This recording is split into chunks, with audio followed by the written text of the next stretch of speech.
Un saludo cordial, queridos hermanos. Queríamos recordarles en nuestras actividades en la semana. El día martes a las 7:15 empezamos la reunión de oración y a las 8 estamos saliendo a visitar, así que está cordialmente invitado. El día miércoles también estamos con el Instituto Bíblico, Nuevo Testamento con el pastor Eliseo, y el día viernes introducción a la consejería con mi persona. El jueves, estudio bíblico y oración, el libro de Hebreos con el pastor Miguel. Los queremos invitar también. Fin de semana, el sábado empezamos a las 3 de la tarde con Oanza, nuevamente presencial, Oanza infantil, así que igual traiga a su niño por favor. A las 5 de la tarde, JB, jóvenes de 15, 13 años están cordialmente invitados, y a las 7:30 tenemos el culto juvenil. Venga, participe con nosotros, aprenda la palabra del Señor. El día domingo también estamos, el primer turno a las 8, a las 10 el segundo turno, y en la noche a las 7 estamos acá reunidos para alabar al Señor y para aprender más de su palabra. Lo esperamos, que Dios le bendiga.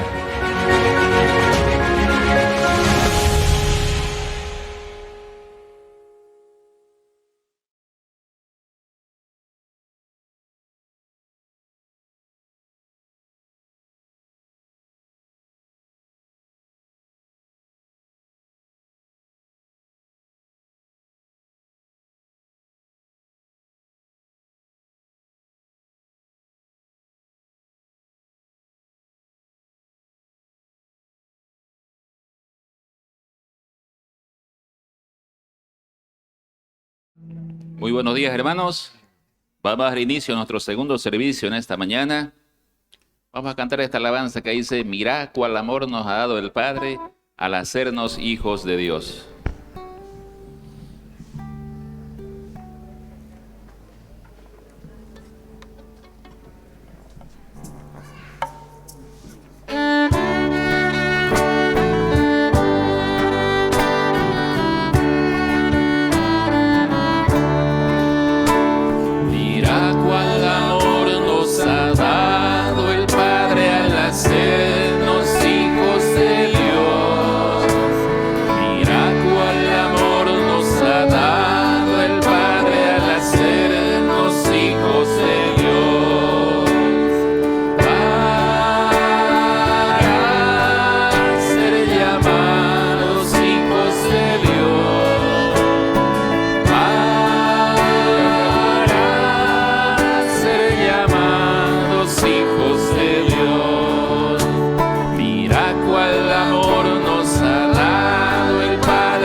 Saludar también a quienes nos siguen a través de Facebook.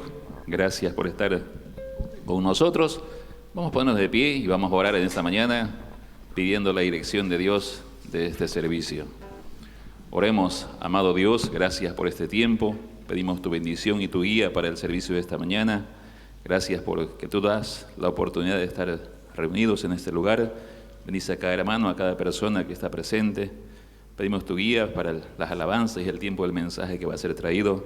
Que todo sea una bendición, Dios, y tú seas hablando a través de tu siervo. Te agradecemos en el nombre de Jesús. Amén. Siéntese, por favor, tome su asiento. Cuando allá se pase lista, cantamos este himno.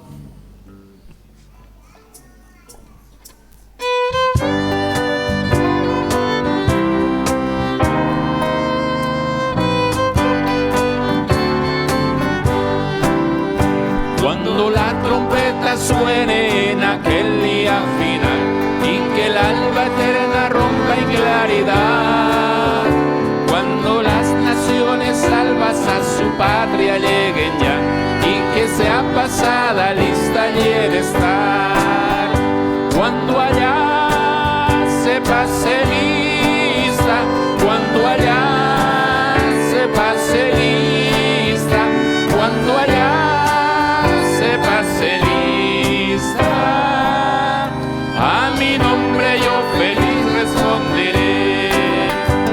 en aquel día sin nieblas en que muerte ya no habrá, y su gloria el Salvador impartirá. Cuando los llamados entren a su celestial hogar, y que sea pasada lista y he de estar. Cuando allá se pase lista, cuando allá se pase lista, cuando allá se pase lista, a mi nombre yo feliz responderé. Trabajemos por el Maestro desde el alba vislumbrar, siempre hablemos de su amor y fiel bondad. Cuando todo aquí fenezca y nuestra obra se sella, y que sea pasada lista y he de estar. Cuando allá se pase lista, cuando allá se pase lista, cuando allá se pase lista, a mi nombre yo feliz responderé. Muy bien. A mi nombre yo feliz responderé, dice este himno. Amén, hermanos. Que así sea. Vamos a tener el tiempo de orar. Pastor Alfredo, vamos a pedirle que pase en este momento.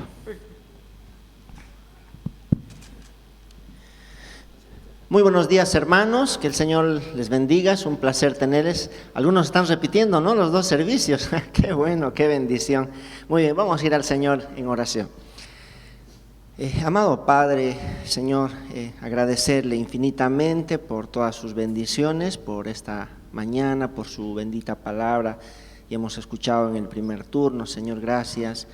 Pedir que pueda usar al pastor Eliseo allá en la iglesia del pastor Luis Condor, igual Señor, al pastor Miguel en la iglesia Ríos de Agua Viva. Dios use a sus siervos y Señor, pedirle también esta mañana que usted pueda bendecir nuestro servicio, usar al director, a nuestros hermanos músicos, a cada uno de ellos, Padre. Bendiga ese precioso ministerio. Gracias por el hermano Juan Pablo, por el tiempo que aparta semana tras semana, Señor, para poder guiar este precioso ministerio y que podamos tener un buen tiempo de alabanza y adoración. Y también, Señor, le agradecemos porque está acá con nosotros el pastor William. Gracias le damos por su vida, por su ministerio, y que en esta mañana igual, Señor, usted pueda usarle, pueda hablarnos por medio de él, que podamos salir desafiados, edificados, Señor, al escuchar su voz. Padre, pedirle también, Señor, en esta mañana quisiéramos orar por nuestros misioneros, por cada uno de ellos en los distintos lugares, en los valles, acá en la ciudad. Bendiga por favor sus vidas, sus familias, el ministerio que están realizando, si están pasando algún momento difícil, económico, tal vez, Señor, emocional o cualquier tipo de circunstancia difícil que estén pasando, que puedan refugiarse en usted, Padre, que usted pueda fortalecer su vida, que puedan poner sus ojos en su Hijo, el autor y consumador de nuestra fe, y que puedan con gozo, Señor, seguir sirviendo y predicando su palabra.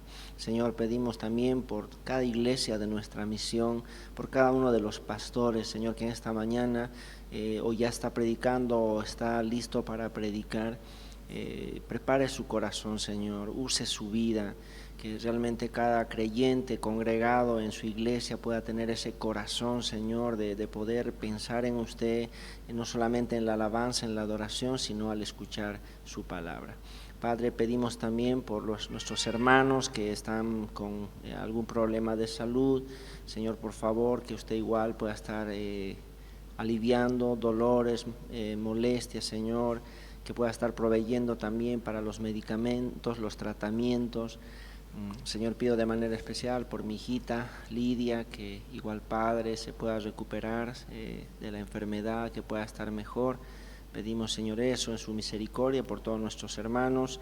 Y, Señor, también le pedimos, Señor, que pueda seguir bendiciendo nuestra iglesia con la conferencia mañana y pasado. No solamente los hermanos de nuestra iglesia que van a estar acá presentes, también, Padre, los diferentes invitados de otras iglesias que puedan venir y también, Señor, aprender a utilizar bien las Escrituras sin desviarlas, sin malinterpretarlas. Por favor, Padre Santo, pedimos eso y, Señor, pedimos también por los diferentes ministerios en nuestra iglesia, el ministerio de discipulado. Quisiera igual agradecerle por eso, el tiempo que apartan los jóvenes, señoritas, hermanos, para poder seguir aprendiendo de su palabra. Gracias por las decisiones que han tomado en esta semana de obedecer, Señor, el mandato del bautismo. Pedimos, Señor, que más personas puedan irse sumando a las clases, seguir aprendiendo lo básico de la vida cristiana, crecer y, Señor, dar pasos de obediencia. Dejamos en sus benditas manos, Señor, este servicio. Lo hacemos en el nombre de nuestro Señor Jesucristo. Amén. Gracias, hermano. Muy bien, muchas gracias por el tiempo de oración. En su Biblia, por favor, Salmo 132. Y si usted puede ponerse de pie, por favor, voy a pedirle que se ponga de pie. Abra su Biblia, Salmo 132. Vamos a tener el tiempo de la lectura bíblica.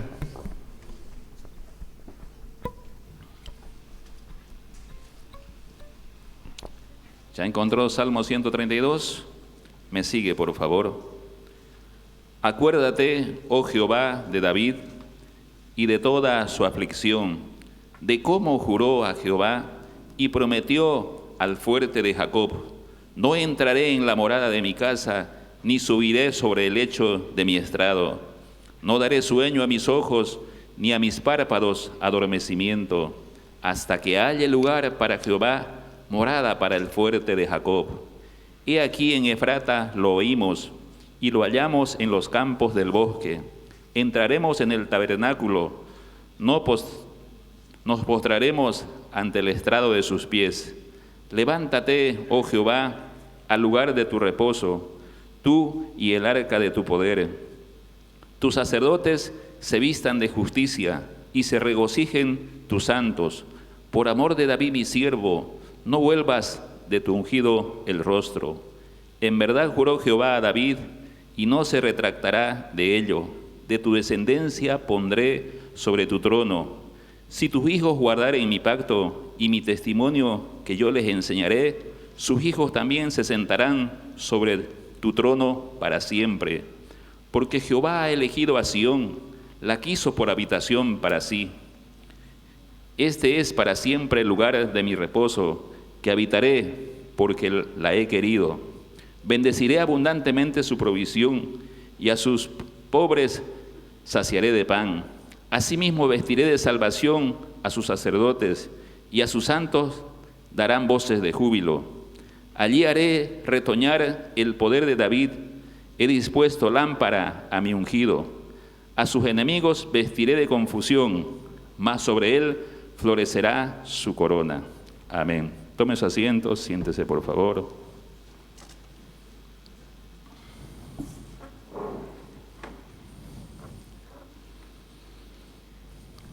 Cuán grande es Él, cantamos este precioso himno.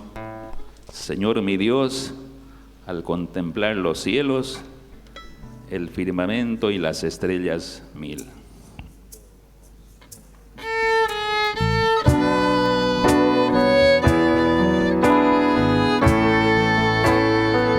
Señor mi Dios, al contemplar los cielos, el firmamento y las estrellas mil, al oír tu voz en los potentes truenos y ver brillar el sol en su cenit. Mi corazón entona la canción. Cuán grande es Él, cuán grande es Él. Mi corazón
cantando la grandeza de su poder y su infinito amor.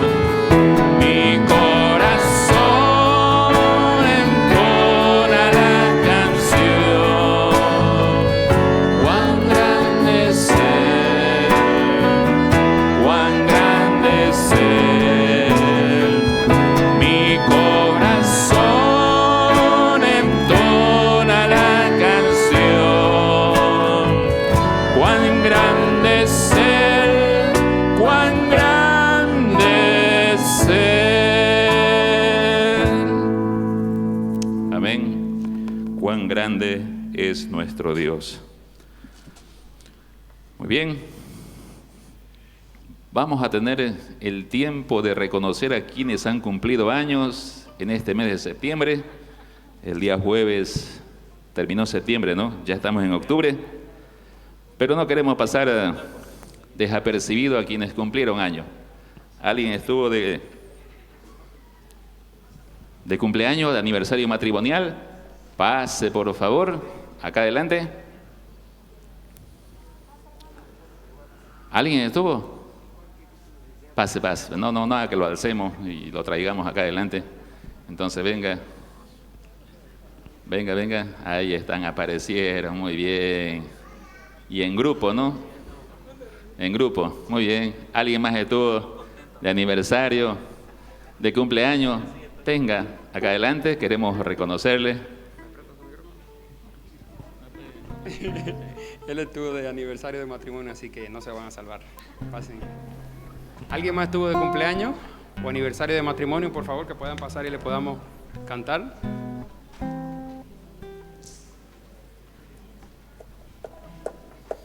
Por favor, pasen antes que lo hagamos pasar. Pues. Vamos a cantar Estamos Contentos.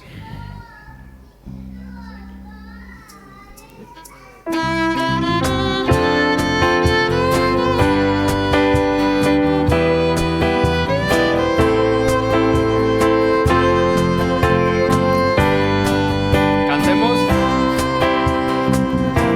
Estamos contentos porque tú cumpliste un año más. Que Dios les bendiga toda la vida. Estamos contentos porque tú cumpliste un año más. Que seas muy feliz. Que Dios les bendiga. Que Dios les bendiga.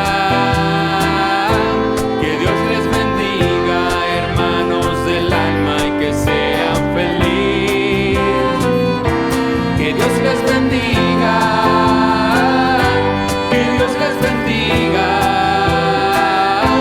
que Dios les bendiga, hermanos del alma, y que sean felices, muy felices. Muy bien, vamos a dar gracias por nuestros hermanos. El Señor sin duda les ha bendecido con un año más, así que vamos a orar por ellos. Señor, muy agradecidos, Padre, por nuestros hermanos. Gracias, Señor, por su vida, por su salvación, Dios, porque un día usted ha obrado en el corazón de ellos para poder, Señor, reconocer sus pecados y venir por fe a Cristo. Bendiga, por favor, cada parte de su vida, sus metas, Señor, académicas, laborales, sin duda mucho más su vida espiritual. Que cada día puedan acercarse más a usted, Señor, vivir en dirección de su Espíritu Santo y vivir para honra y gloria de su nombre. Gracias, Señor, bendiga este tiempo en el nombre de Cristo Jesús. Amén. Que Dios los bendiga, hermanos. Muy bien, muchas gracias. Nosotros lo celebramos trabajando, hemos estado trabajando acá, ¿verdad? Así que, muy bien, vamos a seguir cantando en esta mañana.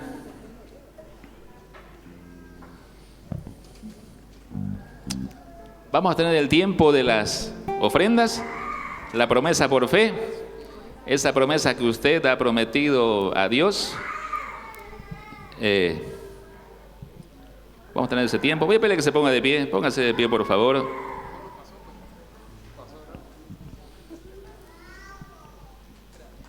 Póngase de pie, por favor. Vamos a tener el tiempo de la promesa por fe. La ofrenda general va a ser después. Este es el tiempo de la promesa por fe. Oremos, Dios y Padre, gracias por este tiempo. Gracias por las ofrendas que van a ser recogidas. Gracias por la fidelidad de cada hermano que tiene al dar su ofrenda que ha prometido a Dios. Y gracias porque tú bendices a cada uno de nosotros. En el nombre de Jesús, amén. Muy bien, cantemos. Te exaltaré, mi Dios, mi Rey, y bendeciré tu nombre.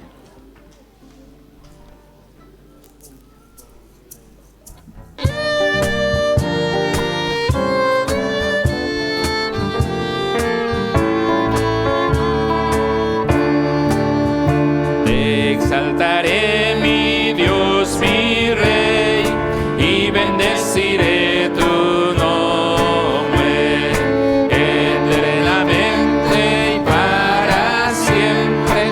Cada día te bendeciré y alabaré tu nombre eternamente y para siempre. Grande es Jehová y digno de suprema alabanza, y su grandeza es inescrutable. Cada día te bendeciré. Te exaltaré, mi Dios, mi Rey, y bendeciré tu nombre eternamente y para siempre. Cada día te bendeciré y alabaré tu nombre eternamente y para siempre. Grande es Jehová y digno de suprema alabanza, y su grandeza es inescrutable. Cada día te bendeciré. Cada día te bendeciré. Cada día te bendeciré. Siéntese, por favor. Tome su asiento. Cantamos el último himno. En esto creo. Es lo que creemos como iglesia, como hijos de Dios. Es nuestra canción, nuestro himno, lema en este tiempo, por las enseñanzas que estamos recibiendo.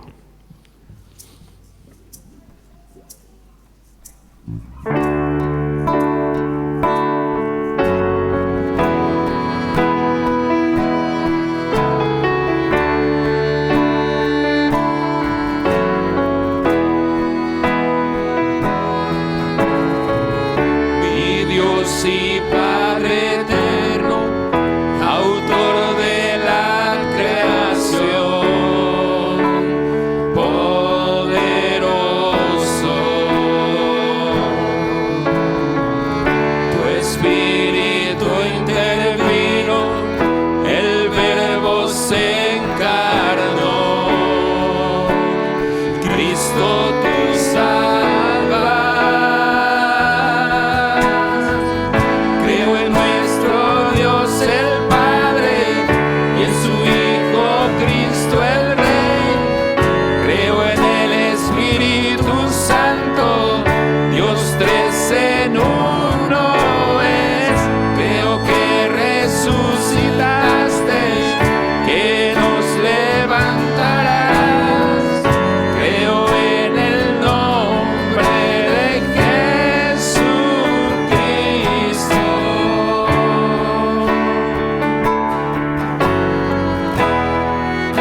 que resucitaremos y en gloria volverás. Creo en el nombre de Jesucristo. Creo en nuestro Dios el Padre y en su Hijo Cristo el Rey. Creo en el Espíritu Santo, Dios tres en uno es. Creo que resucitaste, que nos levantarás. Creo en el nombre de Jesucristo. Creo en el nombre de Jesucristo. Creo en el nombre de Jesucristo.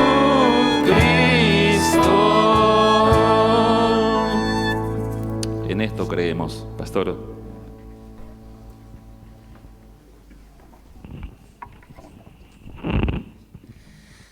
Muy bien, tomen su Biblia por favor en esta mañana, queridos hermanos. Tenemos un invitado especial, miren, desde Colombia, cerquita, ¿no?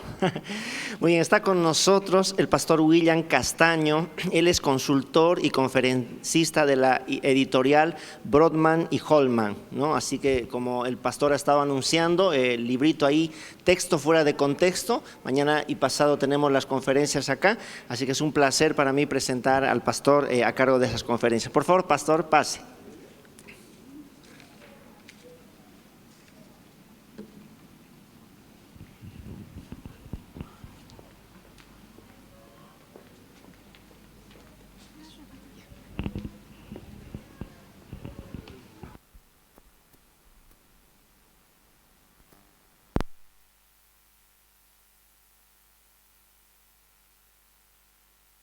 Ya está. Muy buenos días, hermanos. El Señor les bendiga grandemente. Para mí es un placer grande estar en esta mañana con ustedes. Es un gozo. Agradezco primeramente al Señor la oportunidad que me da de poder compartir. Gracias también al hermano pastor que tan amablemente tuvo a bien el permitirnos estar no solo en esta mañana compartiendo de la palabra del Señor, sino también en dos presentaciones, dos conferencias, entre día lunes y martes. Con la ayuda del Señor vamos a estar aquí. El Señor es bueno con nosotros, amén. Sí, como dijo el hermano pastor, yo soy colombiano, vivo en la ciudad de Cali, en Colombia. Soy pastor bautista hace 35 años. Eso sí, empecé jovencito para que no hagan cuentas. Para que no tengan que hacer cuentas, y empecé muy joven, pero ya tengo 35 años de ser pastor bautista. Y el Señor en su infinita misericordia me ha permitido estar en la docencia también 32 años. Tuve la bendición de ser profesor, decano, vicerrector y rector de la Universidad Bautista de Cali durante muchos años. Y 20 años trabajé para la Universidad Bautista de Cali. Y ahora, hace pocos años, fundé un seminario teológico y hace 11 años trabajo para editoriales. Empezamos haciendo comentarios bíblicos. Tuve la bendición de hacer los comentarios de Romanos y Hechos de la Biblia de Estudio Mundo Hispano y el comentario de Lucas de la editorial CLIE y de Mundo Hispano. Y el Señor ahí me permitió trabajar con las editoriales ya hace varios años. Y ahora, como dijo el hermano, soy el representante y consultor para Latinoamérica, especialmente para el Cono Sur, de la editorial de Lightweight. Y Lightweight es la propietaria de Brodmann y Holman y Biblias Holman, que es la editorial cristiana más grande del mundo. Nuestra sede está en Knoxville, Tennessee, en los Estados Unidos. Yo soy el único empleado de la compañía que no vive en los Estados Unidos. Todos los demás viven allá. Pero este servidor, yo vivo en Colombia con mi familia, mi esposa, que es enfermera de pediatría, y mi hijo, que hasta hace 2 o 3 años jugó fútbol en un club de Cali, Colombia, en el Deportivo Cali, pero muy jovencito decidió retirarse e irse a la universidad y está estudiando periodismo deportivo. Esa es mi familia. Entonces, desde allí servimos al Señor en la Iglesia Bautista Dios con Nosotros, en la ciudad de Cali, y servimos al Señor en este ministerio de la editorial, de los libros. Durante más de 20 años he sido profesor de hermenéutica y exégesis e historia del cristianismo, así que me cayó de perlas el tema de esta mañana que tiene que ver con la reforma y de hermenéutica de exégesis, porque textos fuera de contexto es un tema de exégesis bíblica, de interpretación. Así es que de una vez los animo para que podamos estar juntos y compartir juntos con la ayuda del Señor. Y el viaje se vuelve extenso porque para llegar acá me tocó hacer Cali, porque la aerolínea era Copa, entonces me tocó hacer Cali, Ciudad de Panamá, Santa Cruz. Y de Ciudad de Panamá a Santa Cruz son 4 horas y media de vuelo, más hora y media desde Cali a Ciudad de Panamá. Entonces estamos un poco retirados, ¿verdad? Un poquito retirados, pero es un gozo. Es mi segunda vez en Santa Cruz, ya tuve la oportunidad de estar aquí. El año pasado exactamente salí de Santa Cruz 3 días antes que cerraran los aeropuertos por la pandemia. Fue el último viaje que hicimos antes de la pandemia. Estuve aquí en Santa Cruz, pero esa vez estuve apenas de 3 días, 2 días. Ahora con la ayuda del Señor vamos a estar 8 días en muchas actividades aquí y en Cochabamba también vamos a tener la oportunidad. Así es que los animo, mis amados hermanos. En esta mañana yo quiero compartir con ustedes el tema cuando la iglesia se aleja de la palabra. Cuando la iglesia se aleja de la palabra. Y tiene que ver con un tema que este mes estamos recordando. El tema de la reforma protestante. Algunas personas se refieren a nosotros como iglesias evangélicas, otros como iglesias cristianas, otros como iglesias reformadas, otros como los hijos de Lutero. Bueno, hay tantas designaciones que nos hacen. Evidentemente, todas nuestras iglesias, en especial la tradición de nuestras iglesias bautistas, pues venimos de la reforma protestante en cierta manera, porque fue por el trabajo de Martín Lutero, Ulrico Zwinglio, Juan Calvino, Baltasar Husmayer y todos estos, que se dio inicio al movimiento que en el siglo XVI dio origen a las iglesias bautistas como tal. Entonces yo quiero compartir en esta mañana por qué se dio la reforma protestante, pero desde el punto de vista bíblico y teológico. Y la razón es que la reforma protestante, que este año se conmemora, se recuerda, recuerdan ustedes que hablamos del año 1531 o 1517, 31 de octubre de 1517, como la conmemoración de la reforma protestante. Pero la reforma protestante no fue un cura, un sacerdote, un monje agustino que se le ocurrió un día, que se levantó de pronto de malas pulgas, decimos en Colombia, de mal ambiente y decidió hacer una reforma. No. La reforma es el resultado de un proceso de alejamiento de Dios. La reforma del siglo XVI fue el resultado del alejamiento de Dios. Yo espero que la tablet me funcione. Aquí ya. Ok, muy bien. Ahí sí, muy bien. Entonces la reforma protestante fue un movimiento amplio. Primero espiritual, religioso, social, económico, artístico, político. El mundo entero cambió en el siglo XVI. El mundo entero cambió en el siglo XVI. Muchas veces le decía a mis estudiantes de historia del cristianismo que a veces uno no dimensiona qué relación pudo haber habido entre Martín Lutero y, por ejemplo, Colón. El descubrimiento de América fue en gran parte un favorecedor de la reforma protestante del siglo XVI. Porque mientras Colón estaba aquí, los primeros colonos estaban aquí, Martín Lutero estaba en Alemania iniciando la reforma protestante. Martín Lutero era un niño cuando Colón llegó acá. Cuando en Europa ustedes escuchan hablar, por ejemplo, en la historia del arte, de Miguel Ángel, escuchan hablar de Rafael, cuando ustedes escuchan hablar de los grandes pintores renacentistas, el Renacimiento fue una tremenda ayuda a la reforma protestante. Y los primeros grandes pintores del Renacimiento, como Durero, eran artistas cristianos, evangélicos, protestantes, amigos de Martín Lutero. Pero a la reforma no se llegó porque a un monje se le ocurrió. La reforma surgió porque hubo 13 siglos de alejamiento de Dios. 13 siglos de alejamiento de Dios. Y en esos 13 siglos, del 13 al 16 incluso, lo que se dio fue un deterioro y un paulatino alejamiento de Dios que hizo que Dios levantara hombres en el siglo XIV, a los pre-reformadores, como por ejemplo Juan Wycliffe, Juan Hus, Jerónimo de Praga, Jerónimo Savonarola. Todos esos hombres intentaron reformar la iglesia y terminaron quemados la mayoría de ellos. Pero Martín Lutero, 100 años después, junto con Juan Calvino y otros, sí lograron avanzar en una reforma porque las circunstancias eran diferentes. El mundo había cambiado. Obviamente no tenemos todo el tiempo para explicar aquí la creación de las naciones, todo lo que tiene que ver con el derecho internacional, todo eso que surgió de la Reforma Protestante, pero sí quiero hacer referencia a 4 temas fundamentales, esenciales. Primer tema, primer asunto, la salvación por medio de Cristo, que está en la Biblia, en la palabra de Dios, fue cambiada por salvación por medio de la iglesia. Entre el siglo I, lo que el Nuevo Testamento dice, y el siglo XIII, XIV, XV, la iglesia se fue alejando. Y cuando yo hablo de la iglesia como conjunto, estoy hablando obviamente del origen de la iglesia católica. La iglesia católica como tal, que es la que empieza a llamarse así en el año 325, en el concilio de Nicea.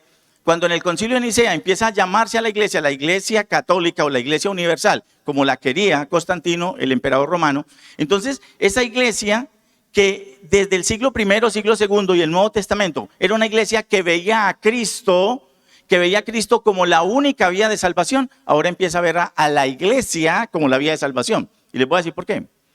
En el siglo III hubo un monje que se llamaba Cipriano de Cartago. Cipriano de Cartago. Vivió por el año 280, año 300.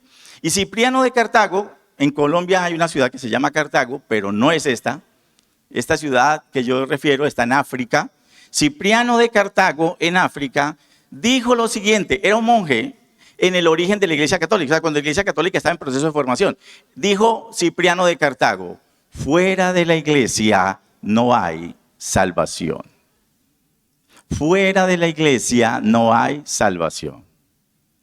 Y es el primero que afirma que no es Cristo o fuera de Cristo que no hay salvación, sino que dice que fuera de la iglesia no hay salvación.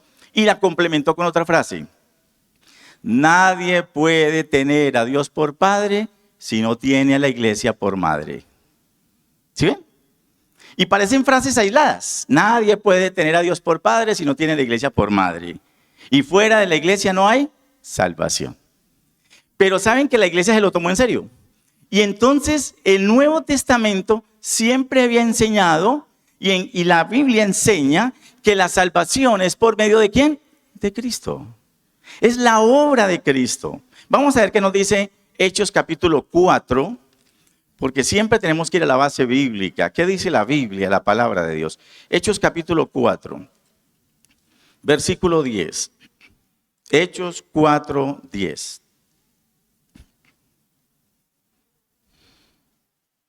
En la exposición de los apóstoles Pedro y Juan ante el concilio, en defensa, cuando fueron llevados ante el concilio de los ancianos de Israel, en Hechos 4, mire lo que dice Pedro.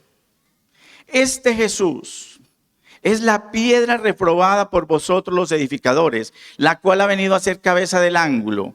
Y en ninguno otro hay ¿qué? ¿Qué es lo que dice? En ningún otro hay ¿qué? Salvación. Entonces, según la Biblia, ¿en quién está la salvación? Cristo.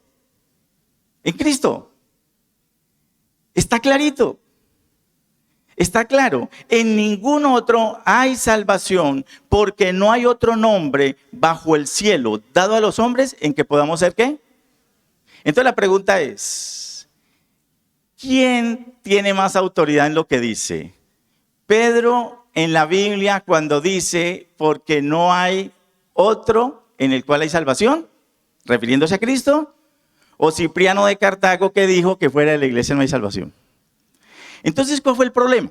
Que en la Biblia, en el Nuevo Testamento, en el libro de los Hechos, y los siglos primero, segundo, tercero, hasta ahí era claro para cualquier creyente que fuera de la iglesia no hay ¿qué? Perdón, que fuera de Cristo no hay ¿qué? Salvación. Pero cuando Cipriano empezó a decir que fuera de la iglesia no hay salvación, la iglesia católica se lo tomó en serio. Y entonces empezaron a hacer todo lo necesario ¿para qué? Para que la gente, para ser salva, tuviese que pertenecer a la iglesia. ¿Y sabe qué nació ahí? Los 7 sacramentos. Los 7 sacramentos nacieron en el siglo V, VI, VII, VIII y la forma definitiva fue en el siglo XII, cuando Santo Tomás, el gran escritor católico Santo Tomás o Tomás de Aquino, escribió la famosa Suma Teológica. La Suma Teológica tiene 64 volúmenes. Es un monstruo. Y en esas él desarrolló la famosa teoría de los 7 sacramentos. Y un día le preguntaron a este hombre, a este autor, ¿qué son los sacramentos? Y él dijo, los sacramentos son como una mano extendida de la iglesia con 7 dedos. Y sirve para que la gente sepa que desde que nace hasta que se muere tiene que ser parte de la iglesia. ¿Qué es lo primero que le hacen a un niño cuando nace para que sea parte de la iglesia? El bautismo, sacramento, ¿sí o no? Después viene ¿qué? A ver la tradición católica. ¿Quiénes de aquí vienen y fueron buenos fieles en la iglesia católica? La primera comunión, la confirmación. ¿Cuáles otros sacramentos hay? El matrimonio, la ordenación, que es el sacramento de la ordenación, la extremaunción, la penitencia. Entonces, la pregunta es, ¿para qué le servía a la iglesia católica el hecho de tener los sacramentos? Para que la gente tuviese ¿qué? Pertenecer a la iglesia, porque si a un niño no lo bautizaban, quedaba por fuera de la iglesia. Y si quedaba por fuera de la iglesia, quedaba por fuera ¿de qué? De la salvación. ¿Sí ven? ¿Sí ven? Si no lo bautizaban, estaba por fuera de la iglesia. Y si no estaba por fuera, y si estaba por fuera de la iglesia, estaba por fuera de la ¿qué? De la salvación, porque fuera de la iglesia ¿qué? No hay salvación. ¿Sí ven la estrategia? Y en la Edad Media, la mejor manera en que la iglesia controlaba que la gente pudiese permanecer en ella fue con algo que se llamó la excomunión. ¿Sí escuchan ustedes la palabra excomunión? Los que estamos aquí que pasamos de los 50, los 60, hay aquí algunos hermanos un poquito más maduritos, ¿verdad? Pero hay mucho muchacho. Quizá nunca han escuchado la palabra excomunión. Se usaba hasta hace unos años. Todavía se usa. Pero en la Edad Media era una herramienta tremenda para la iglesia. Porque si alguien se portaba mal, ¿saben qué hacía la iglesia? Lo excomulgaba. ¿Y qué era excomulgarlo? ¿Sacarlo de dónde? De la iglesia. ¿Y si lo sacaban de la iglesia qué? ¿Lo sacaban de la qué? Entonces, ¿qué le tocaba hacer a la persona? Volver a la iglesia. ¿Sí ven? ¿Sí ven cómo funcionan las cosas? ¿Sí ven que eso no nació de la noche a la mañana? Fue todo un proceso. En alguna ocasión, un papa en Europa, un pueblo no quería pagar impuestos. A la iglesia en la Edad Media le pagaban los impuestos. Entonces, como no querían ni el príncipe ni la gente, el papa retiró a todos los sacerdotes y los obispos de esa diócesis. Y al sacarlos, no había quien bautizara, quien aplicara la extrema unción, quien casara, nada. Y entonces la gente tenía miedo de que sus hijos se murieran así, que los niños se quedaran sin bautizar, y empezaron a presionar al príncipe para que el príncipe se reconciliara con el papa y pudieran volver a tener los ¿qué? Los sacramentos, porque fuera de la iglesia ¿qué? No había salvación. ¿Sí ven cómo lo que la Biblia dice, que es fuera de Cristo no hay salvación, fue cambiado por fuera de la iglesia no hay salvación? Por eso en la iglesia, normalmente católica, no se predica mucho la salvación en Cristo. Porque para ellos el eje central es la iglesia. La iglesia, estar dentro de la iglesia, pertenecer a la iglesia. Entonces, Romanos 19 es otro pasaje que nos confirma lo que Pedro dijo. Romanos, y creo que de manera mucho más tajante. Romanos 19. Miren lo que dice la palabra del Señor. Pablo, a través de los hermanos a la iglesia de Roma, Pablo le dice que si confesares con tu boca que Jesús es el Señor y creyeres en tu corazón que Dios le levantó a los muertos, serás ¿qué? Entonces, para ser salvo, ¿qué necesitaba? ¿Y qué se necesita? Que si confesares con tu boca que Jesús es ¿qué? El Señor, y creyeres en tu corazón que Dios le levantó a los muertos, serás ¿qué? Salvo. ¿Dice iglesia por aquí? Hermanos, no es indispensable pertenecer a una iglesia para ser salvo.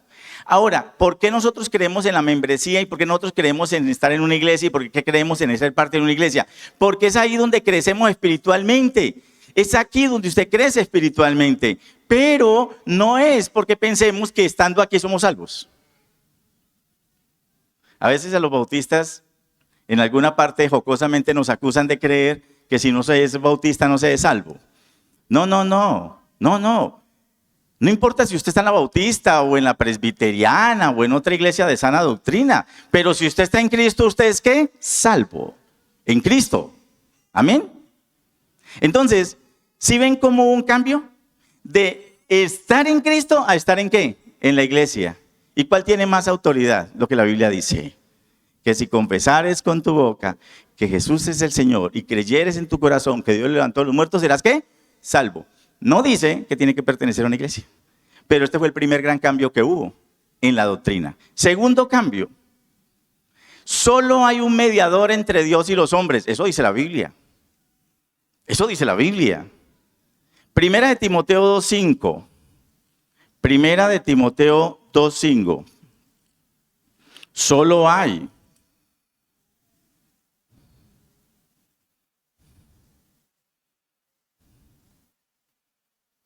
Gracias, mi hermano.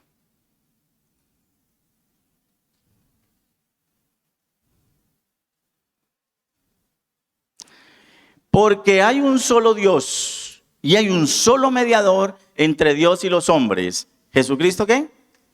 ¿Cuántos mediadores o intercesores dice la Biblia que hay? ¿Cuántos? Uno. ¿Usted lo cree? Amén.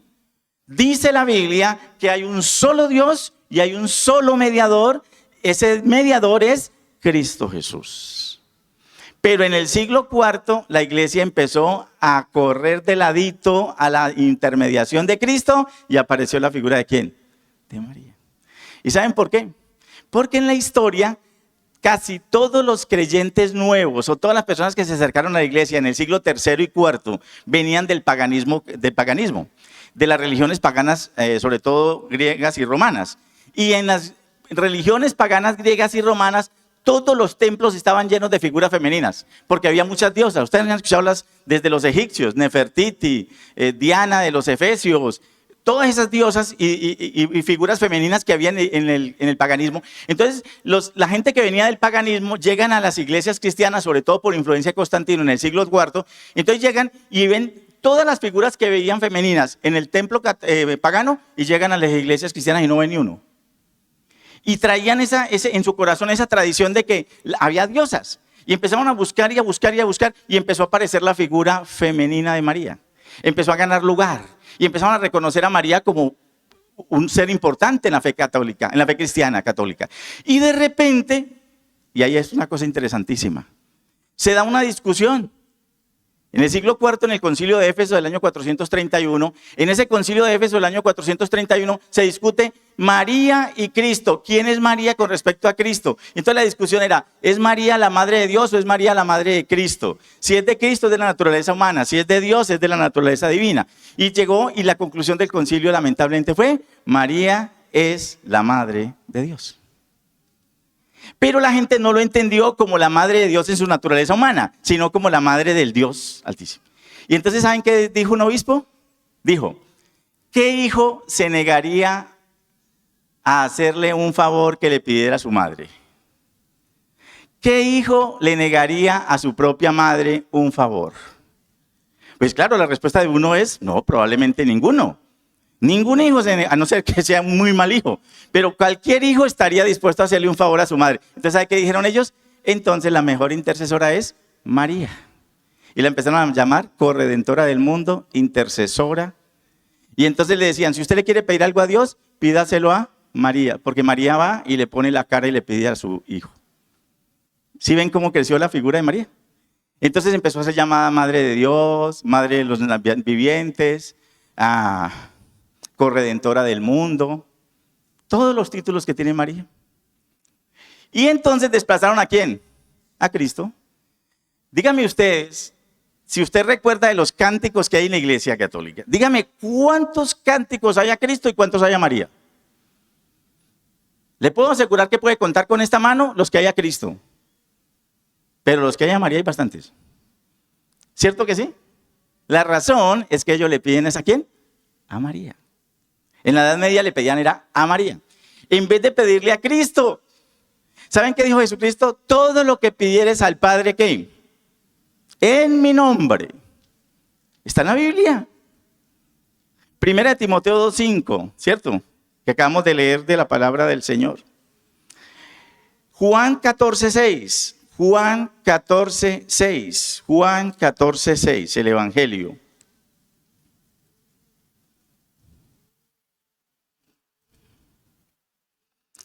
Lo dijo el Señor. Yo soy el camino, la verdad y la vida. Nadie viene al Padre sino por ¿quién? ¿Se nos puede olvidar esto? ¿Qué dijo él? ¿Yo soy un camino? ¿Un camino? No, yo digo, ¿yo soy qué? Él. Y cuando yo digo yo soy él, quiere decir que no hay otro. Entonces, ¿hay otros caminos? No. Entonces la iglesia empezó a equivocarse. Empezó a equivocarse porque empezó a desarrollar la teoría de que María era la intercesora y no Cristo. Y resulta que Cristo dijo que el único camino era ¿quién? Él. ¿Yo soy qué? El camino, la verdad y la vida. Entonces, miren que ya llevamos dos. El primero que dijimos que fue el primer error fue ¿qué? Que la Biblia dice que la salvación es únicamente a través de ¿quién? De Cristo. Y en la Edad Media empezó a desarrollarse la idea de que la salvación era a través de ¿qué? De la iglesia. O sea, pasó de ser una salvación cristocéntrica a una salvación ¿qué? Eclesiocéntrica, centrada en la iglesia. La segunda, en la Biblia dice que hay un solo Dios y un solo mediador, que es Jesucristo, y empezó a desarrollarse la idea de que había otro mediador, que era ¿quién? María. Si ven que eso se da, y eso no se dio en un solo día, eso se dio en años, en años. La creación de los sacramentos fue de años, la creación de la teología, de la doctrina mariológica, duró años. Pero cuando llega la época de Martín Lutero, ya el asunto está tan grave que necesariamente hay que hacer una reforma, no hay otra alternativa. Tercera, la justificación por la fe, que dice el Nuevo Testamento, que dice la Biblia, frente a la salvación, ¿por qué? Por obras. Estaba claro en la Biblia que la salvación solo se obtiene por medio de la ¿qué? De la fe. La salvación solo viene por medio de la fe. No hay manera en que el ser humano se pueda salvar por lo que hace o por la forma en que vive. Hay personas que no son creyentes, no se congregan, pero si usted lo observa son excelentes personas. Yo no sé si usted tiene vecinos que no necesariamente son cristianos, pero son excelentes personas. O sea, como personas, son muy buenas personas. Honestos, correctos, dadivosos, ayudan al necesitado. Es decir, uno mira alrededor y ve gente muy buena. Yo siempre he dicho que otro ser humano es como un espejo. Uno se para frente al espejo y encuentra gente que es mejor que uno. También encuentra otros peores que uno, pero encuentra mucha gente mejor que uno. Pero la pregunta es, con que sean buenas personas, buena gente, sea que se congregue o no, ¿es salvación? ¿Es suficiente para la salvación? No. ¿Qué dice Romanos 3:20? Romanos 3:20.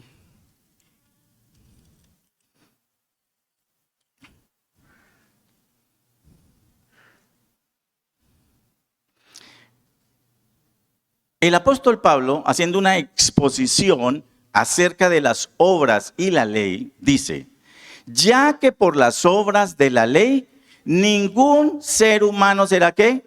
Justificado. Oye, ¿es tan difícil entender esto? Digo yo. ¿Es tan difícil entender esto? Hoy creo que les estoy dando algunas herramientas, hermanos, que muy bien pueden utilizar para compartir con algunas personas.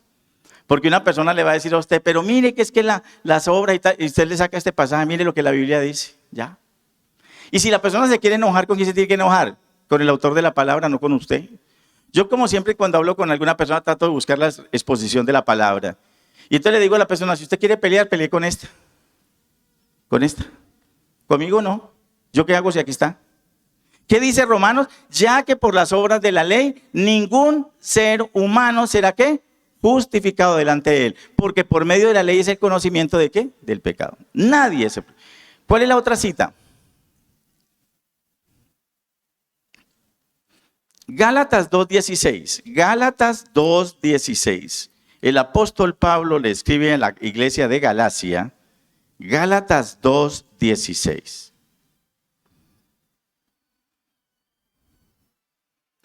Y Pablo dice exactamente lo mismo que le dice a los de Roma.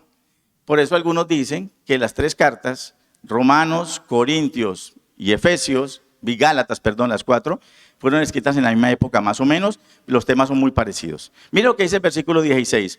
Sabiendo que el hombre no es justificado por las obras de la ley, sino ¿por qué? Por la fe. ¿Qué es lo que justifica al ser humano delante de Dios? ¿Qué es lo que justifica al ser humano delante de Dios? La fe. Romanos 5.1. Romanos 5.1. ¿Qué dice Romanos 5.1? Yo sé que muchos de aquí lo saben de memoria. Justificados, pues, por medio de la fe, tenemos paz para con Dios. Justificados por medio de la fe, tenemos ¿qué? Paz para con Dios. Ahora, ¿qué nos dice Isaías 64.6? Isaías 64.6. Pasaje del Antiguo Testamento.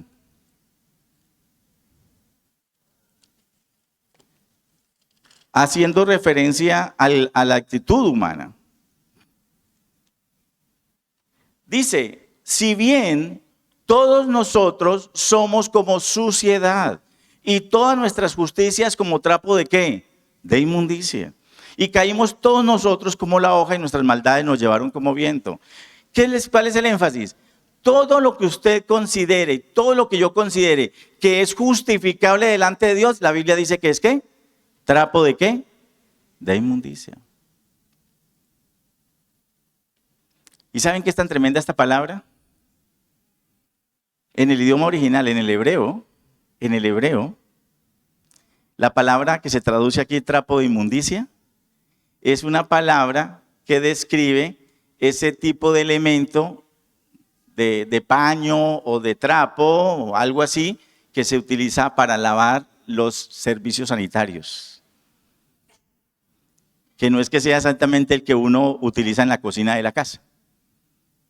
Generalmente está por allá en algún lugar, pero es el que usa como para hacer aseo de los servicios sanitarios. Es lo que dice acá, que nuestras justificaciones, cuando yo voy delante de Dios y Señor, yo no sé si te has dado cuenta, pero yo trato de hacer esto, hago esto y esto, y el Señor lo está mirando a usted y me está mirando a mí, este Señor está diciendo todo eso que me está diciendo usted, no es más que trapo de inmundicia. Tremendo, ¿cierto? ¿Y qué nos dice Lucas 18? ¿Ustedes recuerdan la parábola del fariseo y el publicano? Jesús, hablando acerca de la gente que se justifica o se quiere autojustificar, dice que en alguna ocasión entraron 2 hombres al templo a orar. Y el primer hombre que describe dice que era un fariseo, o sea, un líder religioso del pueblo de Israel. Y este hombre entra al templo y dice, orando consigo mismo. Y miren lo que hacía este hombre. Dice, estaba puesto en pie, ni siquiera se arrodilló, sino que permanecía de pie. ¿Y qué empieza a decir? Señor, te doy gracias. ¿Por qué? Porque soy un hombre bueno. Diezmo de todo. Ayuno 2 veces a la semana. No soy ladrón, brujo, hechicero, ni siquiera soy como este, vea. Y señala al pobre publicano que está ahí. En otras palabras, Señor, no sé si te has dado cuenta el modelo de hijo que tienes aquí sobre la faz de la tierra. Por si acaso, ¿no? Por si acaso no te has dado cuenta, aquí estoy yo, mírame, Señor, ayuno, oro, hago esto, ayudo a los necesitados, no miento, no robo. Y el otro hombre estaba ahí. El publicano, un ladrón, un hombre reconocido porque los publicanos eran conocidos generalmente por robar de los impuestos. Y este hombre que estaba allí dice que ni siquiera levantaba sus ojos al cielo. Y dice que estaba allí y lo único que dijo fue, Señor, mírame con misericordia. En la Reina Valera traduce, sé propicio a mí que soy pecador. Pero ser propicio es, Señor, mírame con misericordia. Señor, yo no tengo nada. Yo soy malo. ¿Y qué dice la Biblia? Que ese publicano salió ¿qué? Justificado.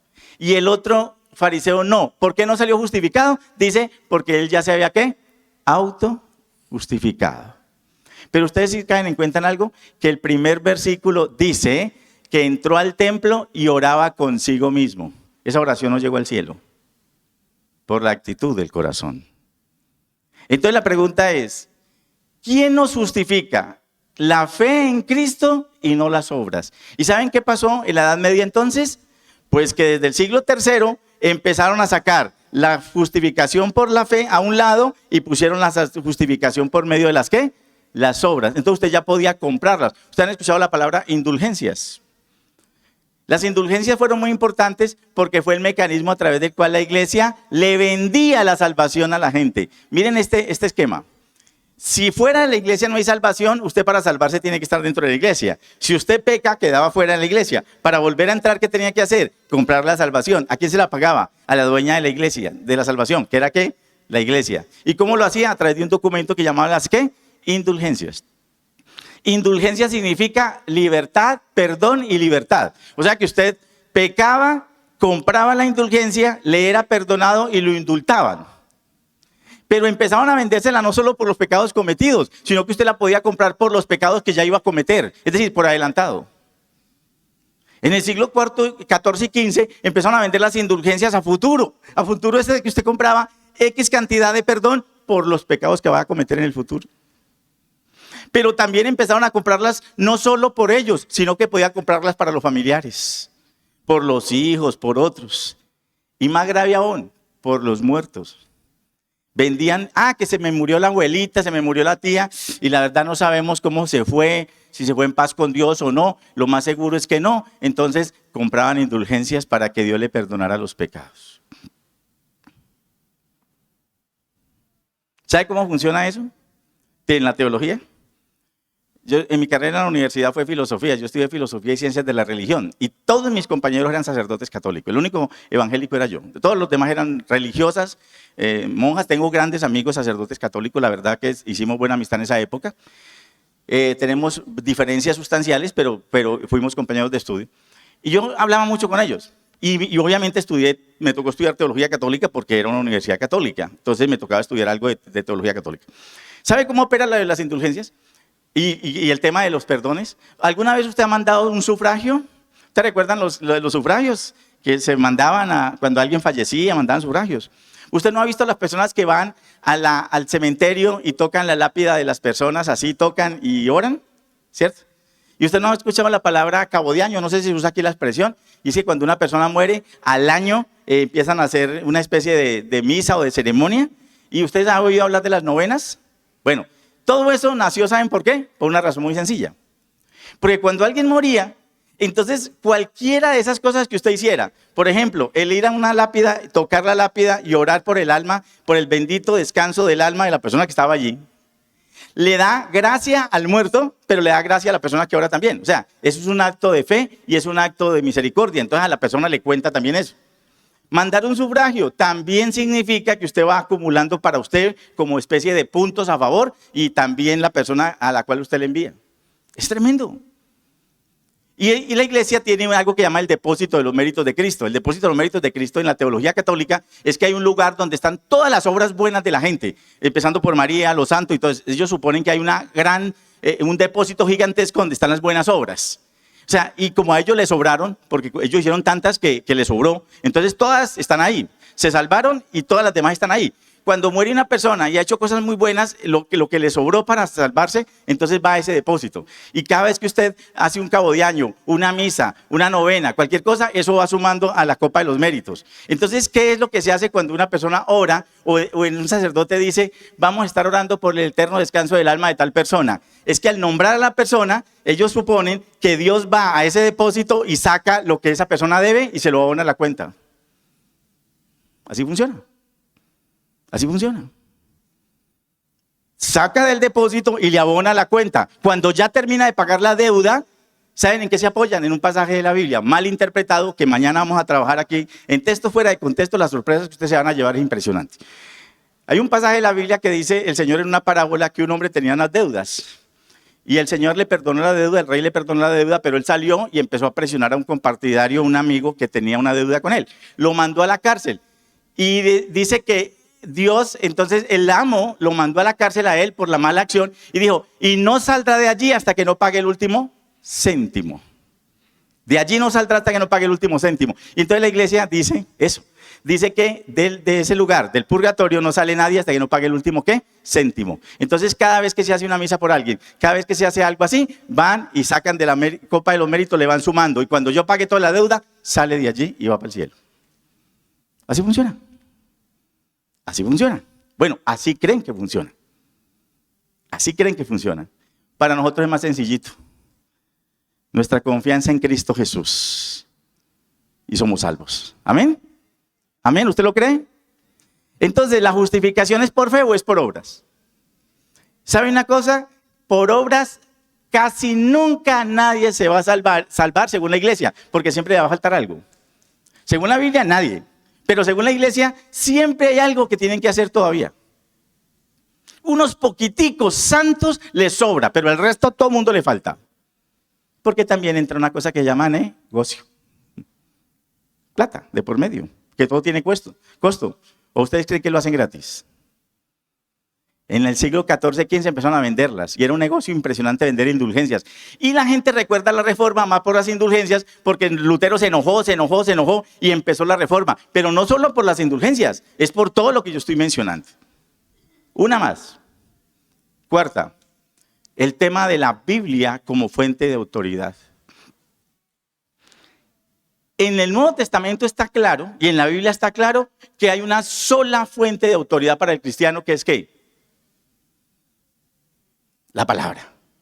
La palabra de Dios es la única fuente de autoridad.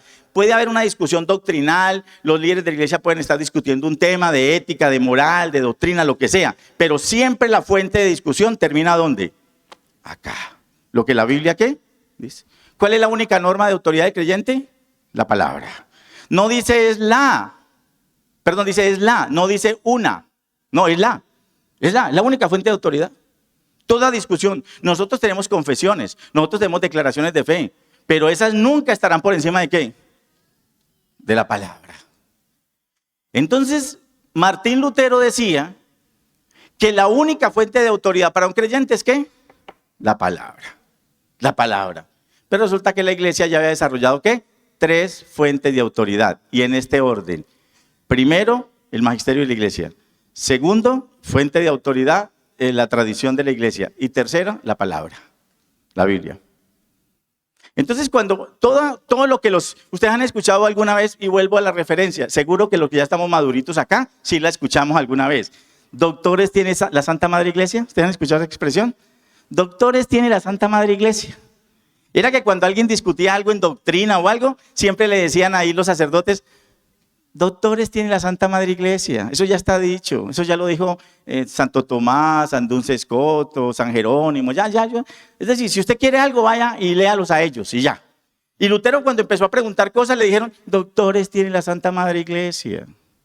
Y lo mandaban allá. Y él decía, pero es que ellos se pueden equivocar. Decían, no, ellos no se equivocan porque ellos son tradición de la iglesia. Lo que ellos digan es autoridad. Lo que los papas hacen se llaman encíclicas, y una encíclica firmada por el papa es palabra de Dios. Para ellos es palabra de Dios. No se equivoca según ellos. Habla ex cátedra. Ex cátedra es cuando él se sienta en una silla. El papa actual nunca lo ha hecho. El papa anterior lo hizo una sola vez. Sentarse en una silla que llama la silla de San Pedro. Y todo lo que él diga sentado ahí se considera que es infalible. El papa actual no lo ha hecho todavía. Y el papa anterior lo hizo una vez. Juan 23 lo hizo como 5 o 6 veces. Todo lo que dicen sentados en esa silla se llama la silla de San Pedro. Eso se llama infalibilidad. Y resulta que lo consideran palabra de Dios. Y eso tiene más autoridad que la Biblia. Porque las 3 fuentes son el magisterio, la tradición y la Biblia. Y Lutero dijo, no señor. La autoridad del creyente es ¿qué? La palabra. La palabra. ¿Y por qué no les convenía que dijeran que la autoridad suprema es la palabra? Porque la palabra dice muchas cosas que no están de acuerdo. ¿Sí ven? Pero la tradición y el magisterio sí. ¿Sí? Por ejemplo, ¿saben que hay una cosa que llaman los dogmas? ¿Qué son los dogmas? A ver. Los buenos anteriores católicos. Los dogmas son las declaraciones de fe de la iglesia. Los dogmas es lo que la iglesia cree, siempre ha creído y está establecido. Por ejemplo, hay un dogma. María ascendió a los cielos en cuerpo y alma. La asunción de María. María ascendió a los cielos en cuerpo y alma. ¿Eso es un qué? Dogma. ¿Qué significa dogma? Cosa que debe ser creída mas no discutida. cosa que debe ser creída, mas no discutida. Eso significa dogma. Y entonces, resulta de que María ascendió a los cielos en cuerpo y alma. Y usted le pregunte a un sacerdote o a alguien, ¿dónde está eso en la Biblia? Y él dice, no está en la Biblia, pero es verdad, porque lo dijo un papa. Pío XII en la encíclica en 1952. ¿Ya? Pío XII dijo que María ascendió a los cielos en cuerpo y alma. Y usted dice, ¿pero dónde está eso en la Biblia? No, pero lo dijo Pío XII. Ya. Y lo que dijo él tiene más autoridad que la Biblia porque esa es la segunda fuente de autoridad. ¿Sí ven usted lo grave que es el asunto? A nosotros nos queda más fácil. Porque cada que necesitamos saber algo está aquí. Pero bien interpretado. Por eso les invito mañana y el martes para que estemos aquí sobre textos fuera de contexto. Porque el tema no es solo tener la Biblia, sino saber interpretarla. Saber interpretarla correctamente. Saber interpretarla correctamente. Entonces el tema central es ese. Ahora, ¿qué dice 2 Timoteo 3:16? Que yo sé que muchos de ustedes se lo saben de memoria. ¿Qué dice 2 Timoteo 3:16? Porque toda la escritura, ¿qué? Es inspirada por Dios. Y si es inspirada por Dios, ¿es útil o no es útil?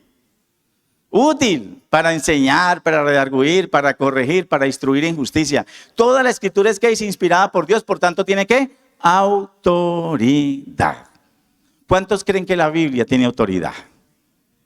¿Y es autoridad para su vida? ¿Es autoridad para la vida de sus hijos? Sí. ¿Nuestro pastor aquí en la iglesia tiene autoridad? Sí, pero él aún está por debajo de la autoridad de la palabra, ¿sí o no? ¿Cierto que sí? Estoy convencido plenamente de eso. Yo tengo autoridad en mi hogar, pero por sobre mí está la autoridad de la palabra. ¿Amén? Entonces, Hebreos 4:12, ¿qué dice Hebreos 4:12? El autor de la carta a los Hebreos, en el capítulo 4, el versículo 12.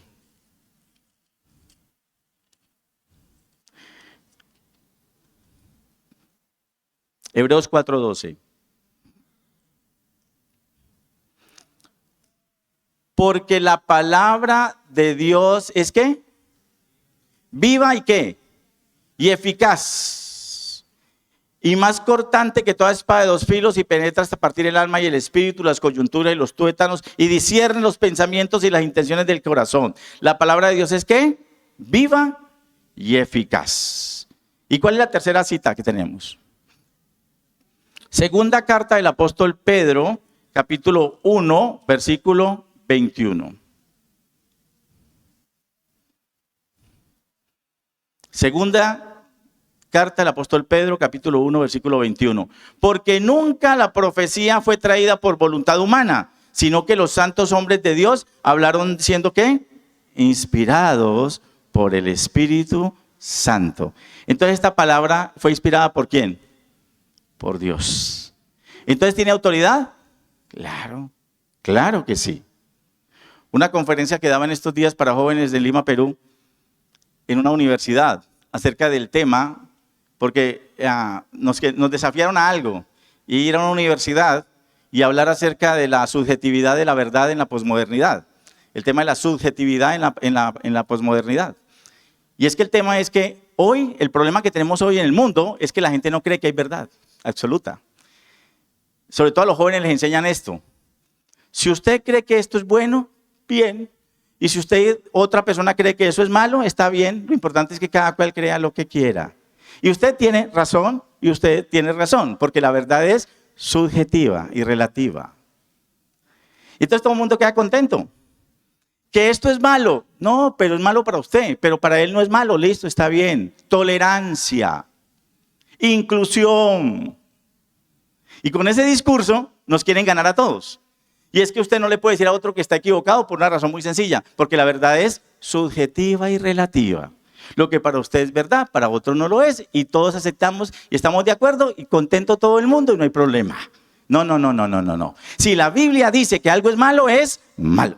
Si la Biblia dice que es pecado, no importa que la sociedad diga lo contrario. Amén.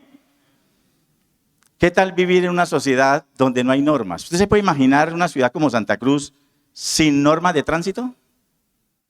Yo vengo de una ciudad que es complicada. Cali es una ciudad grande y tiene un tráfico complicado. Bueno, más complicado es el de Bogotá. Bogotá tiene casi 10 millones de habitantes y eso es una locura el tráfico.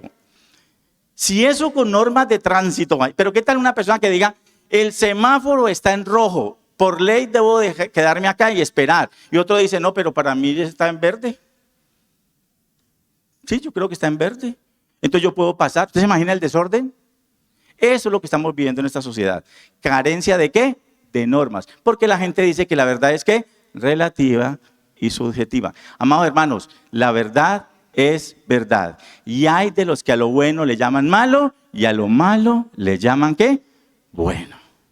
Entonces, ¿la Biblia es una fuente de autoridad o la Biblia es la fuente de autoridad? Una de las preguntas que me hacía un profesor en esa universidad en una conferencia me decía, ¿cómo me puedes demostrar que la Biblia o que existen verdades absolutas? Y es sencillo. Para que una verdad sea absoluta, tiene que tener una fuente absoluta, una fuente inamovible que no cambie en el tiempo. El único ser que no cambia en el tiempo es Dios. Por tanto, la veracidad de la existencia de Dios le da veracidad a su verdad. La Biblia es verdad porque proviene de Dios, que es un ser inmutable, no cambia. Y para que algo sea verdad, tiene que ser verdad siempre. Y hay cosas que hoy la gente cree que son buenas, pero hace 20 años creían que eran malas. O sea que la verdad, esa verdad cambia. No, lo que la Biblia dice que es malo, siempre ha sido malo. No importa que el ser humano piense lo contrario. Entonces, la Biblia como fuente de ¿qué? De autoridad. ¿La iglesia tiene cuántas fuentes de autoridad? ¿La iglesia católica? 3. A la del siglo XVI tenían 3 fuentes de autoridad. Primera, el magisterio de la iglesia. Segundo, la tradición de la iglesia. Tercero, la palabra. Y Lutero dijo, no señor, la única fuente de autoridad es ¿qué? La palabra. Si me van a juzgar, tiene que ser con la palabra. Es más, en su discurso de cierre, cuando a él lo condenan a muerte, Martín Lutero dice, si me demuestran por medio de la palabra que estoy equivocado, acepto. Si no, mi conciencia está cautiva a la palabra de Dios, que Dios me ayude. Y lo condenaron a muerte, solo que lo salvó un príncipe que lo llevó a rastras y lo escondió por allá 20 años. Pero la verdad es esta. Muchos creyentes han muerto en la historia por la verdad. ¿Cuántos de nosotros estamos dispuestos a dar la vida por la verdad? Esta sociedad necesita más gente dispuesta a vivir y a morir por la verdad.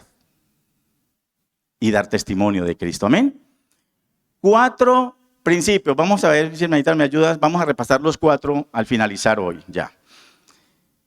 4 cosas que cambiaron en el paso del tiempo y que fue lo que llevó a la Reforma Protestante. La Reforma no fue que simplemente a un monje se le ocurrió hacer algo en el siglo XVI. No, fue un proceso de alejamiento de Dios que hizo que mucha gente se levantara, muchos monjes, muchos sacerdotes, muchos creyentes, para reformar y volver al Nuevo Testamento. La idea de ellos era, tenemos que volver a lo que el Nuevo Testamento dice. Tenemos que volver a lo que el Nuevo Testamento, a lo que la Biblia dice. Primero, la salvación de la Biblia es por medio de Cristo. La salvación que la iglesia planteaba es por medio de la misma iglesia. Cipriano dijo, fuera de la iglesia no hay salvación. La Biblia dice, fuera de Cristo no hay ¿qué? Salvación. ¿A quién le creemos? Segundo, solo hay un Dios mediador que es Jesucristo. La iglesia planteaba que hay varios mediadores, los apóstoles, los santos, pero la más importante de las mediadoras era María. Y entonces Lutero les dijo, pero ¿cómo va a ser ella si ella era pecadora como todos nosotros? Y entonces le decían, no, Lutero, es que el tema es, ¿qué buen hijo se negaría a hacerle un favor a su propia madre? Y con ese argumento lo querían convencer. Ustedes recuerdan que la misma María, cuando vinieron a pedirle un favor, ella dijo, es con él, es con él. ¿Se acuerdan? Es con él. Yo no puedo hacer nada. Soy una esclava, no soy nada más. Pero ellos cambiaron la intercesión de Cristo por la intercesión de María. Tercero, la justificación en la Biblia es por la fe. Justificados pues por la fe tenemos paz para con Dios. No hay sino una justificación. Pero la iglesia en el siglo III, IV, V hasta el XVI empezó a hablar y todavía habla de la justificación por medio de las ¿qué? De las obras. ¿Y qué dice la Biblia? Por las obras nadie será ¿qué? Justificado. Porque lo más digno que nosotros podamos presentar, la Biblia dice que es como trapo de ¿qué? De inmundicia. Nunca se le olvide que cuando usted se para frente a otro ser humano, siempre habrá gente mejor que usted, gente peor que usted y gente igual que usted, igual que yo. ¿Saben qué tenemos que hacer? Lo que hizo Isaías en el capítulo 6. En Isaías capítulo 6, es el pasaje más impactante del Antiguo Testamento para mi vida. Isaías entra al templo. ¿Sabe qué dice Isaías 6:1? El año en que murió el rey Usías, dice Isaías, vi yo al Señor sentado en su trono, alto y sublime. Y cuando Isaías entró al templo, ¿qué dice? Que se movían los quiciales de las puertas, todo se estremecía y los ángeles cantaban, santo, santo, santo, Jehová de los ejércitos. ¿Es qué? Santo. ¿Y cómo dice Isaías que se sintió? Ay de mí, hasta aquí llegué. Porque soy hombre, ¿qué? Pecador. Vivo en medio de un pueblo con labios inmundos y mis ojos han visto al Rey. ¿Cómo se sintió él? Pecador. Cuando usted quiera saber cómo está espiritualmente, no se pare frente a otro ser humano, porque siempre habrá gente peor que usted, mejor que usted o igual que usted. Párese frente a Dios, y cuando se pare frente a Él, lo único que queda de nosotros son nuestras injusticias. Y quedamos como Isaías en el templo. Ay de mí, hasta aquí llegué. Soy hombre muerto. Y cuarto, la Biblia como la única fuente de autoridad. La Biblia no es una fuente de autoridad. La Biblia es la fuente de autoridad. Amén. Ustedes, padres de familia, son autoridad en su hogar. Por encima de usted está la palabra. Si usted se sujeta a la palabra, sus hijos se sujetan a usted. Varones, si su esposa se sujeta a usted y usted se sujeta a la palabra, todo funciona. Sus hijos se van a sujetar a usted si usted se sujeta a la palabra. Pero si usted no se sujeta a la palabra, difícilmente, siempre sujetos a la palabra, que es nuestra fuente, ¿qué? De autoridad. Mis amados hermanos, en este mes se está recordando la reforma. Recuerde esto, la reforma no nació porque a un monje se le ocurrió. La reforma fue la respuesta de creyentes fieles a una desviación y a un alejamiento ¿de quién? De Dios. ¿Y qué está pasando en este momento en la sociedad? ¿Esta sociedad está buscando de Dios o no? Yo creo que hoy la sociedad está más alejada de Dios. Entonces, ¿qué le toca hacer a la iglesia? Volver. Cuando usted joven, los jóvenes que hay aquí, en el colegio o en la universidad, un profesor o un compañero le diga que la verdad es subjetiva, que la moral es relativa, que lo bueno depende de quién lo diga, dígale una cosa sencillita. Según la Biblia que yo creo y leo, hay una sola fuente de autoridad que dice que lo malo es malo y lo bueno es bueno, no importa si el ser humano considera lo contrario. Si usted quiere vivir agradando a Dios, tiene que sujetarse a un principio y es, lo que la Biblia dice que es malo, no importa si los gobiernos dicen lo contrario. Así las Naciones Unidas digan lo contrario, si la Biblia no lo dice, no es verdad. Existe la moral real, verdadera. La moral y la ética cristiana son autoridad, porque están ¿en la qué? En la palabra de Dios. Amén. Amados, pónganse en pie y oren conmigo. Vamos a orar al Señor. Y vamos a darle gracias al Señor porque Dios levantó en el siglo XVI a hombres como Martín Lutero, Juan Calvino. Démosle gracias a Dios porque este año estamos conmemorando 504 años de la Reforma Protestante. ¿Y qué fue lo que ellos hicieron? Rescatar lo que está en la palabra. Si usted quiere vivir una vida permanente de reforma espiritual, hay que volver ¿a qué? A la palabra. Por eso les invito nuevamente, mañana vamos a estar aquí estudiando qué es el contexto, qué es la Biblia, cómo interpretarla, cómo aplicar principios de interpretación en su hogar, en el estudio bíblico, y vamos a hacer ejemplos de interpretación. Versículos que son discutibles en la Biblia, versículos que son bastante complicados y que a veces nosotros utilizamos tan mal, tan mal. Hay versículos de la Biblia que nosotros utilizamos muy mal, porque hemos fallado en la interpretación. Entonces mañana vamos a hablar de textos fuera de contexto, ¿vale? Oremos al Señor, amados hermanos. Nuestro buen Dios, quiero darte gracias por la vida de esta preciosa congregación, de sus pastores, de su liderazgo, sus maestros. Gracias te doy, Señor, porque en esta mañana hemos recurrido a tu palabra y seguimos creyendo firmemente que después de muchos siglos sigue siendo verdad absoluta, que la única fuente de autoridad es tu palabra. Que nuestra salvación solo se logra a través de la fe en tu obra redentora en la cruz del Calvario. Gracias, Señor, porque podemos saber que no hay necesidad de más intercesores, sino que contigo tenemos suficiente para que lleguemos al Padre. Y, Señor, queremos darte gracias, porque nuestra salvación no depende de las obras, de lo bueno o lo malo que seamos. Depende de descansar y confiar en ti. Nada que hagamos por sí mismo nos va a salvar, pero nuestra confianza total y nuestra creencia en ti y en lo que tú hiciste nos dará la salvación. Gracias te doy, Señor, por la vida de los padres que están aquí en esta mañana. Bendigo la vida de los papás, de las mamás, de los hijos, de los jóvenes. Yo sé que aquí hay jóvenes que están en lucha porque les toca enfrentar ese dilema de la verdad, de lo relativo, de lo subjetivo en el colegio, en la universidad. Señor, fortalece a estos jóvenes, dales palabra, dale la oportunidad de dar testimonio, de ser luz en medio de las tinieblas. Fortalécelos, Señor, porque estamos seguros de que tú necesitas a estos hombres y mujeres más vivos y más vigentes que nunca.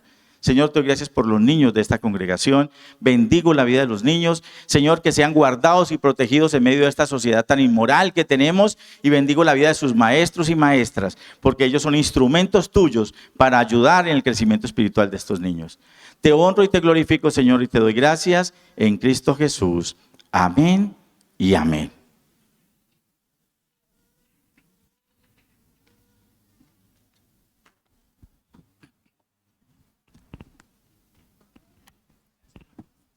Muy bien, muchas gracias por el mensaje que ha sido predicado. Gracias, pastor. Vamos a tener el tiempo de recoger las ofrendas. Si usted quiere dar su diezmo, también lo puede hacer.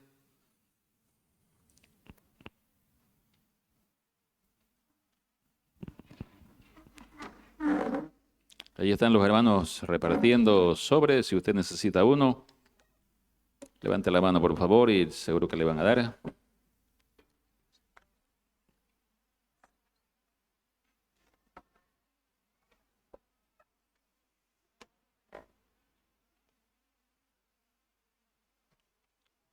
Oremos por los diezmos y las ofrendas. Amado Dios, gracias por este tiempo. Gracias porque tu palabra ha sido predicada a Dios claramente.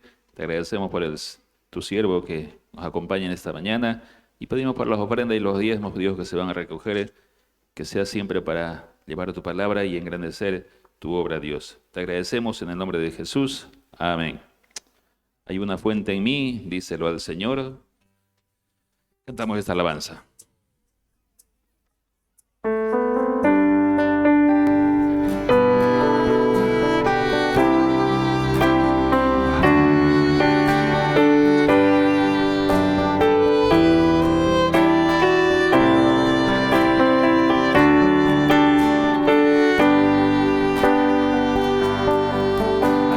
Fuente en mí,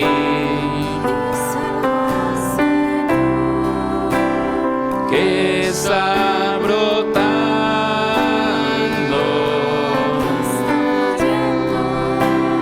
que está fluyendo, Señor, dentro de mí. Hay una fuente en mí.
tomemos asiento, Pastor Alfredo.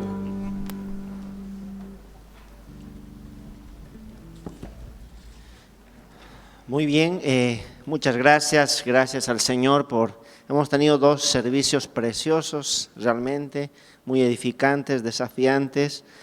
Gracias hermanos, el Ministerio de Alabanza, hermano Juan Pablo, hermano Hernán, realmente son una bendición, ¿verdad?, para nosotros, amén. Qué hermoso tiempo de alabanza. Gracias, pastor, por compartirnos la palabra. Realmente hemos sido muy bendecidos.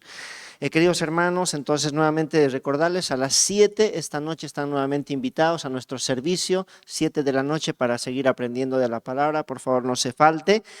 Y bueno, mañana y el martes la conferencia Texto Fuera de Contexto. Sí, con el pastor William vamos a estar aprendiendo 2 enseñanzas por noche, 7:30 por favor empezamos. Sin duda va a ser bueno para nuestras vidas. Aparte ese tiempo, venga y esté con nosotros por favor. La próxima semana tenemos bautismo, gracias al Señor se van a bautizar varios hermanos.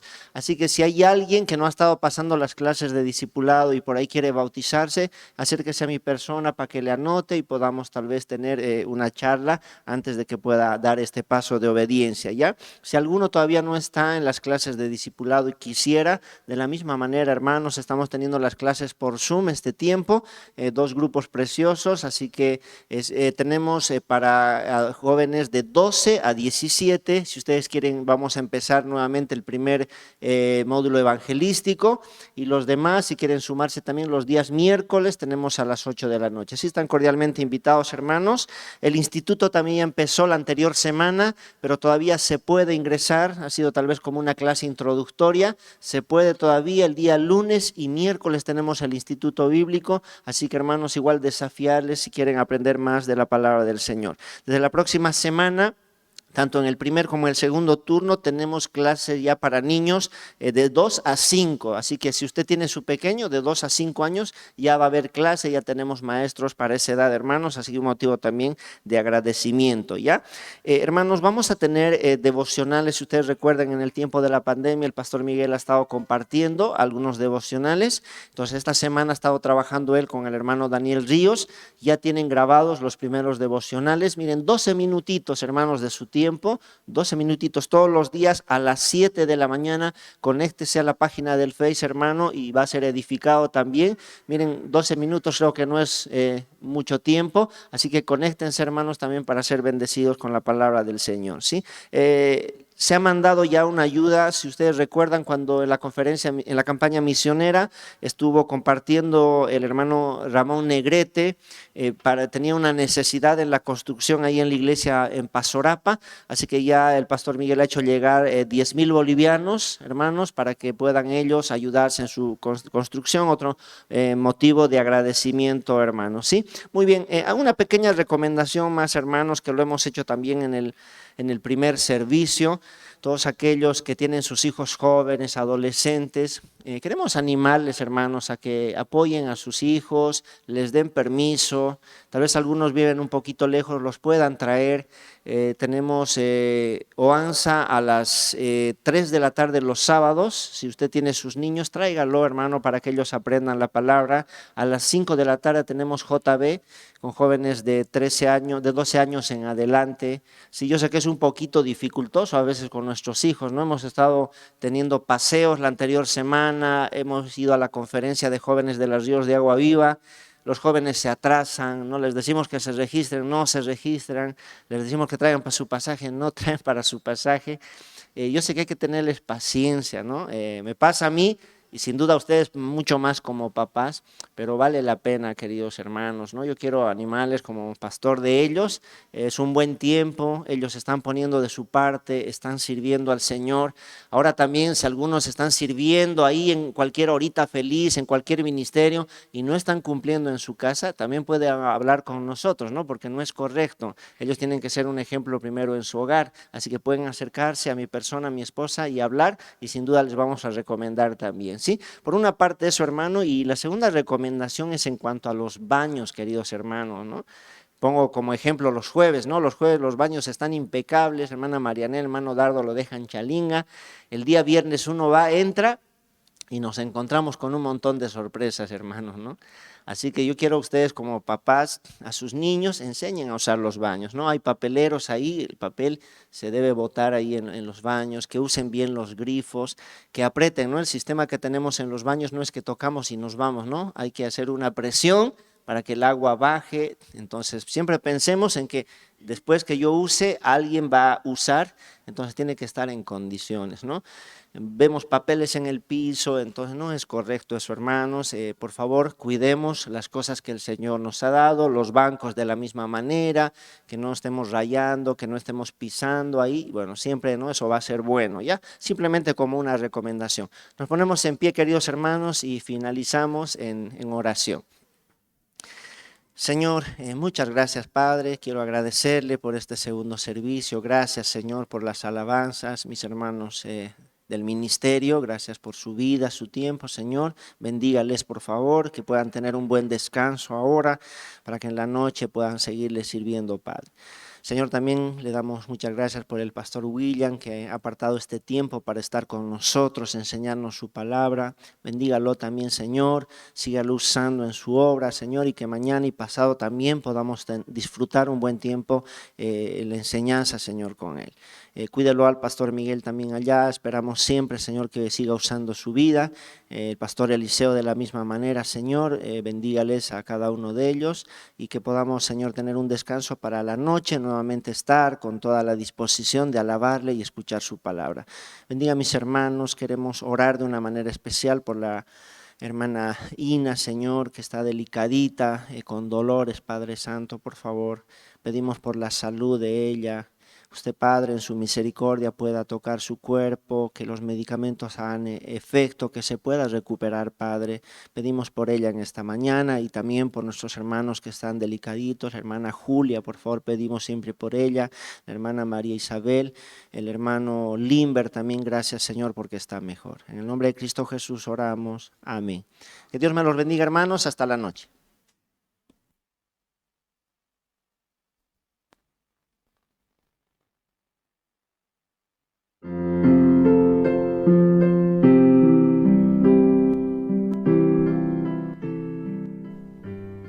¿Cómo podré estar triste como entre sombras ir?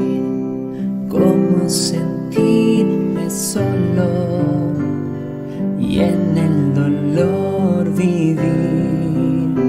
Si Cristo es mi consuelo, mi amigo siempre fiel, si aún las aves tienen seguro asilo en él, si aún las aves tienen seguro asilo en él. Feliz cantando alegre, yo vivo siempre aquí. Si Él cuida de las aves, cuidará también de mí. Si Él cuida de las aves, cuidará también de mí. Nunca te desalientes, oigo al Señor decir, y en su palabra fiado hago al dolor huir. A Cristo paso a paso yo sigo sin cesar, y todas sus bondades me da sin limitar, y todas sus bondades por siempre me ha de dar. Feliz cantando alegre, yo vivo siempre aquí. Si Él cuida de las aves,